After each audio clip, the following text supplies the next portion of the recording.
আসসালামু আলাইকুম। ঢাকা শিক্ষা board laboratory school and college কর্তৃক আয়োজিত অনলাইন বিশেষ ক্লাসে আপনাদের সবাইকে আমন্ত্রণ জানাচ্ছি। আমি নাজমুন নাহার, প্রভাষক, ঢাকা শিক্ষা board laboratory school and college. সর্বপ্রথম আমি মহান আল্লাহর নিকট কৃতজ্ঞতা জ্ঞাপন করছি এবং বিশেষ ধন্যবাদ জানাচ্ছি আমাদের অধ্যক্ষ মহোদয়কে, যিনি আমাদের এত সুন্দর একটা প্ল্যাটফর্ম তৈরি করে দিয়েছেন, যাতে করে স্টুডেন্ট এবং টিচারদের মধ্যকার যে দূরত্ব সেটি দূর হয়ে গেছে। আজকে আমি যে বিষয়টি নিয়ে আপনাদের সামনে উপস্থিত হয়েছি সেটি হচ্ছে ফিনান্স, ব্যাংকিং ও বীমার প্রথম পত্র। আজকে আমরা শুরু করব ষষ্ঠ অধ্যায়। ষষ্ঠ অধ্যায়টি তোমাদের পাঠ্য বইতে দেখবে, এর নাম হচ্ছে দীর্ঘমেয়াদী অর্থায়ন। চ্যাপ্টারটির নাম আমি আবার বলছি, দীর্ঘমেয়াদী অর্থায়ন। শুরু করার পূর্বে তোমাদেরকে আমি একটা কোশ্চেন জিজ্ঞাসা করতে চাই, সেটি হচ্ছে বলো তো অর্থায়ন কাকে বলে? অর্থায়ন অর্থায়ন হলো কোন তহবিল থেকে টাকা আসবে, কিভাবে তাকে ব্যবস্থাপনা করবে এবং কিভাবে তাকে বন্টন করবে যাতে ব্যবসা প্রতিষ্ঠানের সর্বোচ্চ মুনাফা অর্জিত হয়। এটাই হচ্ছে অর্থায়ন। আবার বলছি, অর্থায়ন হলো কোন উৎস থেকে তুমি টাকাটা সংগ্রহ করবে, কিভাবে তাকে ব্যবস্থাপনা করবে এবং কিভাবে তা বন্টন করবে যাতে তোমার প্রতিষ্ঠানের সর্বোচ্চ মুনাফা অর্জিত হয়। কারণ একটি ব্যবসা প্রতিষ্ঠানের সর্বপ্রথম লক্ষ্যই হচ্ছে তার মুনাফা অর্জন করা। তাহলে আমরা যদি তাকাই অর্থায়ন কি কি কাজ করে, তা হবে অর্থ সংগ্রহ করবে, তাকে ব্যবস্থাপনা করবে এবং সর্বশেষ তাকে বন্টন করবে। এবং এই পুরো কার্যাবলীকে আমরা বলছি অর্থায়ন। তাহলে আমরা বুঝে গেলাম অর্থায়ন কাকে বলে। তাহলে এখন আমরা এর সাথে নতুন একটি ওয়ার্ড যোগ করে দিই, দীর্ঘমেয়াদী। দীর্ঘমেয়াদী মানে কি? দীর্ঘমেয়াদী মানে হচ্ছে এটা মেয়াদকালটা হবে অনেক দিনের জন্য। এটা মেয়াদকালটা হবে অনেক দিনের জন্য। সে মেয়াদকালটা কতদিন? অনন্তকাল? তা তো বলতে পারে না, সেটা একটি নির্দিষ্ট সময়সীমা আছে। অনেক বিশেষজ্ঞ মতামত দিয়েছেন এই দীর্ঘমেয়াদী অর্থায়নের মেয়াদকালটা হবে 5 to 7 years। এই কথাটি বলেছেন জে হ্যাম্পটন। অর্থাৎ জে হ্যাম্পটন বলেছেন, long-term investment or long-term financing is a financing where the dates are used to for 5 to at least 7 years. অন্যদিকে খান এন্ড জনস বলেছেন অর্থায়ন হবে যেটা দীর্ঘমেয়াদের জন্য করব, সেটাকে অবশ্যই হতে হবে more than 1 year। অর্থাৎ 1 বছরের উপরে যে কোনো অর্থায়নকে আমরা বলতে পারি দীর্ঘমেয়াদী অর্থায়ন। তাহলে আমরা দীর্ঘমেয়াদী অর্থায়নকে কি বলবো? দীর্ঘমেয়াদী অর্থায়নকে আমরা তাহলে বলতে পারি 1 বছরের ঊর্ধ্বে যে কোনো অর্থায়নকে বলা হবে দীর্ঘমেয়াদী অর্থায়ন। আচ্ছা, এর পাশে লক্ষ্য করলে দেখবে আমি কিছু শিক্ষাংশ লিখে রেখেছি। তার প্রথমটি ছিল সংজ্ঞা। কিসের সংজ্ঞা আমরা শিখলাম আজকে? আমরা প্রথমে শিখলাম দীর্ঘমেয়াদী অর্থায়ন কাকে বলে। এই দীর্ঘমেয়াদী অর্থায়ন কাকে বলে এটা অনেকবার বোর্ড কোশ্চেন এসেছে, সেটা এসেছিল জ্ঞানমূলকের জন্য। তাহলে আমি আশা করছি যে দীর্ঘমেয়াদী অর্থায়ন যদি আসে তোমরা অবশ্যই তা লিখতে পারবে। এখন আমরা যেটা শিখবো যে দীর্ঘমেয়াদী অর্থায়নটা আমরা কেন করব, কেন এই দীর্ঘমেয়াদী অর্থায়নটা একটি প্রতিষ্ঠান করবে। দীর্ঘমেয়াদী অর্থায়নটা একটি প্রতিষ্ঠান করবে for the long term investments or purchasing the long term assets. Say for example, তোমার প্রতিষ্ঠানের জন্য দালান কোঠা, যন্ত্রপাতি, কলকারখানা এগুলি কেনার প্রয়োজন করতে পারে। এগুলি কিন্তু অনেক ভ্যালুয়েবল অ্যাসেট একটি প্রতিষ্ঠানের জন্য এবং এর টাকার মূল্যটা অনেক পরিমাণে হয়ে থাকে। তো একটি প্রতিষ্ঠানে দেখা যায় এত টাকা ফাইন্যান্স করা পসিবল হয় না, যে কারণে দীর্ঘমেয়াদী অর্থায়নটার প্রয়োজন পড়ে। অর্থাৎ দীর্ঘমেয়াদী অর্থায়নটা করা হবে দীর্ঘমেয়াদী মূলধনের সংস্থান করার জন্য। দীর্ঘমেয়াদী মূলধনের সংস্থানের করার জন্য ব্যবহার করা হবে দীর্ঘমেয়াদী অর্থায়ন। দীর্ঘমেয়াদী অর্থায়ন করে তুমি কি কি কিনতে পারো? দীর্ঘমেয়াদী সম্পদ, যেমন আসবাবপত্র, যন্ত্রপাতি, কলকারখানা ইত্যাদি। এখন নেক্সট কোশ্চেন আসো, সেটা হচ্ছে উৎসসমূহ। কিসের উৎসসমূহ? দীর্ঘমেয়াদী অর্থায়ন উৎসসমূহ। অর্থাৎ আমরা এই দীর্ঘমেয়াদী অর্থায়নটা কোথা থেকে পাবো? দীর্ঘমেয়াদী অর্থায়নটা আমরা মেইনলি করে থাকি শেয়ার, বন্ড, ডিবেঞ্চার ইত্যাদি দ্বারা। আবার বলছি, দীর্ঘমেয়াদী অর্থায়নটা আমরা করে থাকি শেয়ার, বন্ড এবং ডিবেঞ্চার দ্বারা। শেয়ার হতে পারে অগ্রাধিকার শেয়ার, শেয়ার হতে পারে সাধারণ শেয়ার দ্বারা। এরপর তোমাদের মনে কি কোশ্চেন অ্যারাইজ করেছে যে শেয়ার কাকে বলে বা বন্ড কাকে বলে? আমি আরেকবার মনে করে দিই তোমাদেরকে। শেয়ার হলো একটি প্রতিষ্ঠানের মূলধনের ক্ষুদ্র ক্ষুদ্র অংশ। মনে করো এটা যদি এক্স কোম্পানির মূলধন হয়, এই মূলধনের ক্ষুদ্র ক্ষুদ্র অংশকে বলা হবে শেয়ার। আবার বলছি, শেয়ার হচ্ছে মূলধনের ক্ষুদ্র ক্ষুদ্র অংশ। শেয়ার হচ্ছে মূলধনের ক্ষুদ্র ক্ষুদ্র অংশ। এই কথাটি বারবার বলার কারণ হচ্ছে তোমাদের এমসিকিউতে এটা বারবারই আসে। ঠিক তার সাথে আছে বন্ড কাকে বলে? বন্ড হচ্ছে ঋণের ক্ষুদ্র ক্ষুদ্র অংশ। ঋণের ক্ষুদ্র ক্ষুদ্র অংশ, এটাকে বলা হচ্ছে বন্ড। তাহলে মূলধনের ক্ষুদ্র ক্ষুদ্র অংশ হচ্ছে শেয়ার, আর ঋণের ক্ষুদ্র ক্ষুদ্র অংশ হচ্ছে বন্ড। এই দুটোর মধ্যে পার্থক্য কি? শেয়ার হোল্ডাররা হচ্ছে, শেয়ার হোল্ডার কারা? যারা এই শেয়ারগুলো পারচেজ করছে, ক্রয় করছে, তারাই হচ্ছে শেয়ার হোল্ডার। আর শেয়ার হোল্ডাররা হচ্ছে কোম্পানির মালিক। অন্যদিকে ঋণের ক্ষুদ্র ক্ষুদ্র অংশকে বলা হচ্ছে বন্ড। আর যারা এই বন্ডগুলা পারচেজ করছে তাদেরকে বলা হচ্ছে বন্ড হোল্ডার। বন্ড ইস্যুকারী কর্তৃপক্ষ কারা? বন্ড ইস্যুকারী কর্তৃপক্ষ হচ্ছে যারা বন্ড ইস্যু করতে পারে, অর্থাৎ বন্ড বিক্রি করার অধিকার রাখে, তারাই হচ্ছে বন্ড ইস্যুকারী কর্তৃপক্ষ। চাইলে যে কেউ কিন্তু বন্ড ইস্যু করতে পারে না, সেই জন্য কিছু নির্দিষ্ট ক্রাইটেরিয়া আছে, কিছু নির্দিষ্ট নীতি নির্ধারক রয়েছেন যারা ঠিক করে দেন কারা কেবলমাত্র বন্ড বিক্রি করতে পারবেন। যেমন ট্রেজারি বন্ড হতে পারে, যেমন হতে পারে কর্পোরেট বন্ড, এটাকে বলা হচ্ছে বন্ড ইস্যুকারী কর্তৃপক্ষ। এখন চলে আসে কর্পোরেট বন্ড কি?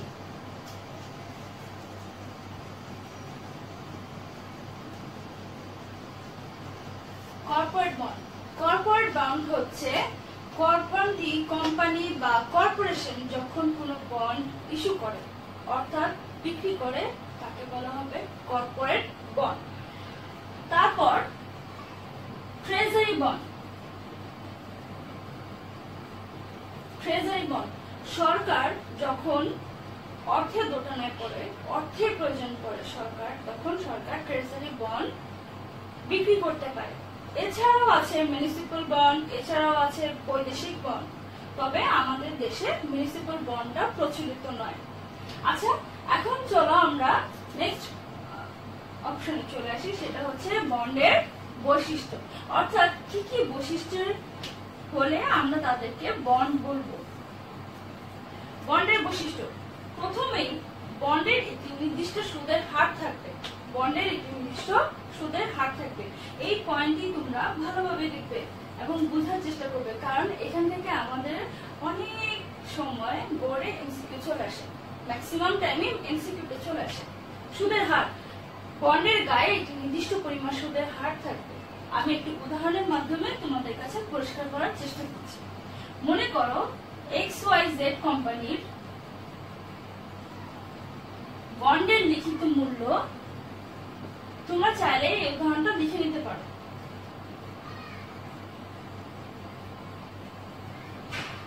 1000 টাকা, যার কুপন রেট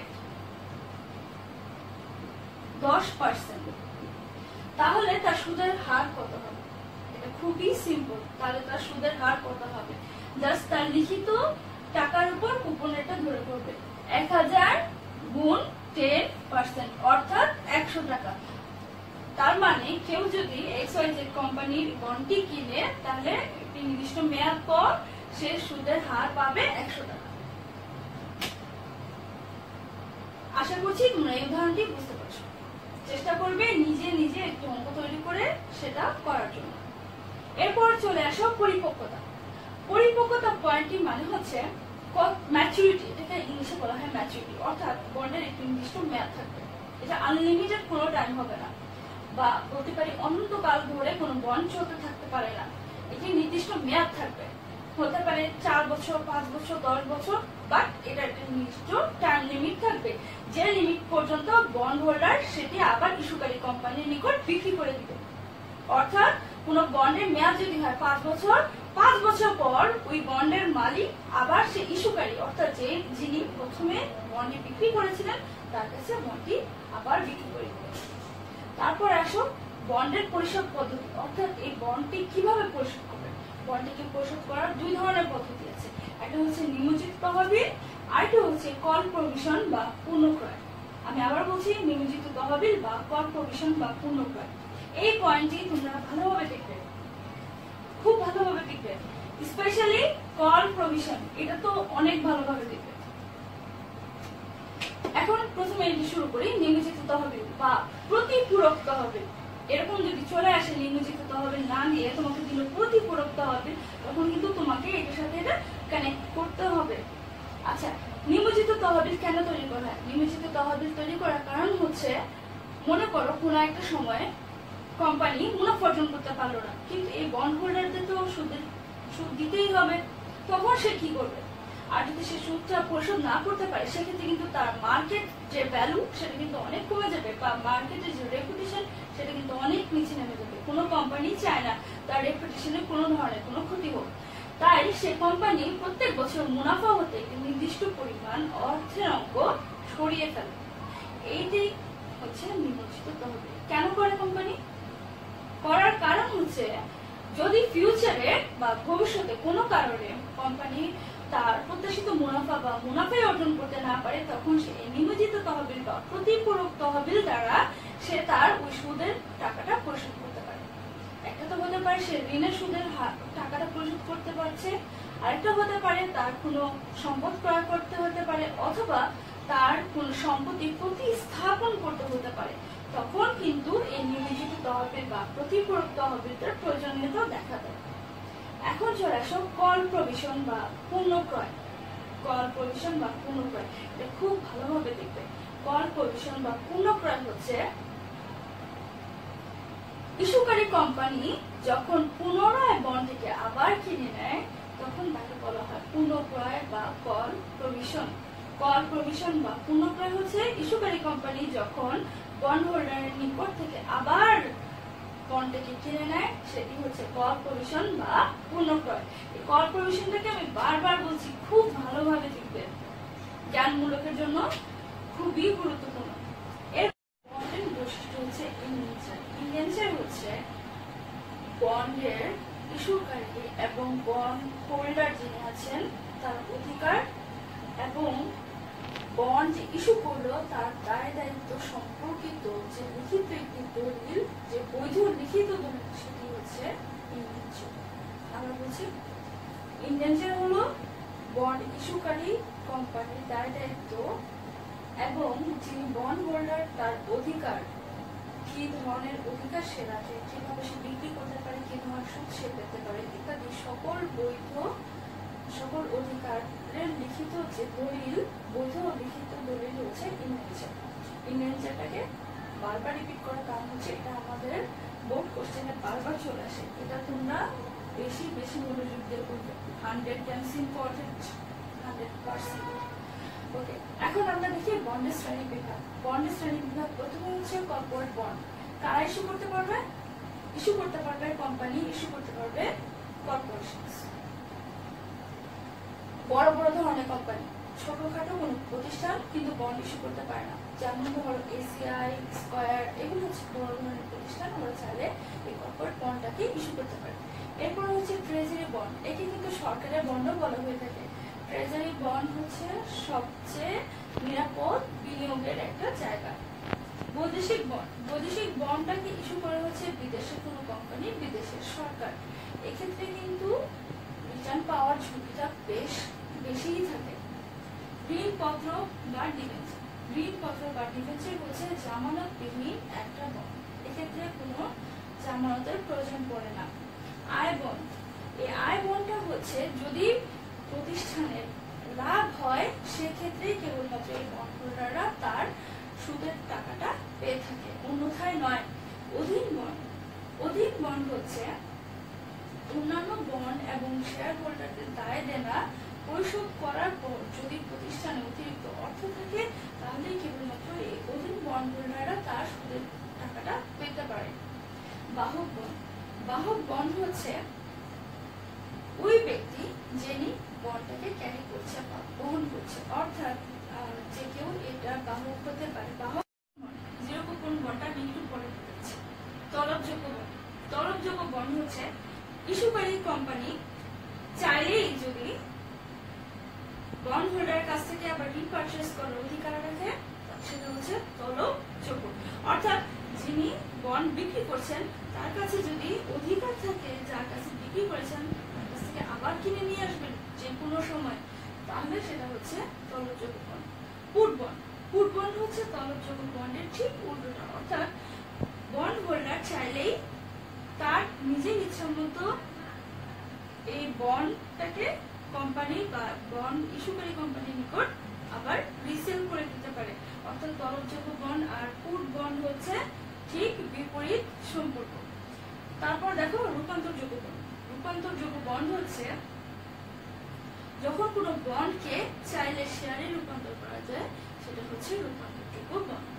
রূপান্তরযোগ্য বন্ড হচ্ছে চাইলে যদি কোনো বন্ডকে শেয়ারে পরিণত করা যায় তাকে বলা হয় রূপান্তরযোগ্য বন্ড। এর ফলে কি হবে, বন্ড হোল্ডার তো কোম্পানির মালিক নয়, যদি সে শেয়ারে রূপান্তর করে সেখানে কিন্তু বন্ড হোল্ডারটা শেয়ার হোল্ডার হিসেবে রূপান্তরিত হয়ে গেল।